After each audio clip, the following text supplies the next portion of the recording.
Howdy partners, it's time to talk about Return to Silent Hill. 20 years later, Christoph Gans is back to make a new Silent Hill film. He did the first one, and this time we're focusing on adapting the fan favorite Silent Hill 2. A masterpiece of a game, one of the all-time great games, no question about it. You'd think that 20 years would be ample time to learn from all the feedback regarding the lore accuracy that was previously botched. And yet, it feels like things are worse than ever from that point of view. Many would say that Christoph Gans is best when he's frame for frame copying from the original Silent Hill games, which I admit isn't a flattering comment, implying that he has no original talent when telling these stories. But I honestly think that would have been the best case scenario for him, because when this film diverges from the original games, it gets bad. Like, impressively bad. I have so many questions. Each minute was an absolute torture of things that would hurt my brain. They are so numerous it would take a long-form analysis to cover all that. But the chief offender of them all is the story reveal regarding Mary, Angela, and Laura. Like, what? Excuse me?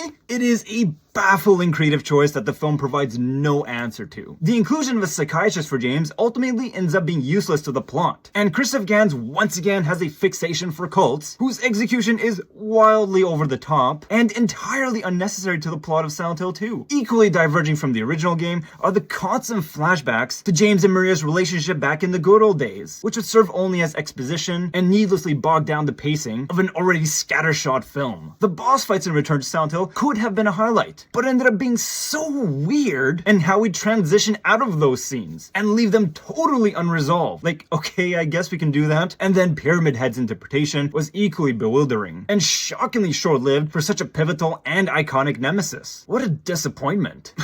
What else? It's a detail, but it is odd to include Silent Hill 3 music in a Silent Hill 2 story. You do realize Silent Hill 2 has one of the greatest soundtracks of all time. And what the fuck is up with Laura's doll? In fact, what is up with Laura in general? Like, why? I have so many questions. In fact, now that I think about it, I only have one. Christoph Gans, did you really think you were making a faithful Silent Hill 2 adaptation to film? And I promise I'm not trying to be mean here. It's a legitimate question that you should ask yourself. I honestly didn't think this film could be worse than Silent Hill Revelation, but here we are. It's a 1 out of 10. There are moments where the cinematography and set decoration actually look great, but every other element surrounding this film falls apart into a million pieces. Wow. It was so painfully bad, I was literally cooking in my shirt at the cinema. I do not recommend this film, especially for Silent Hill fans.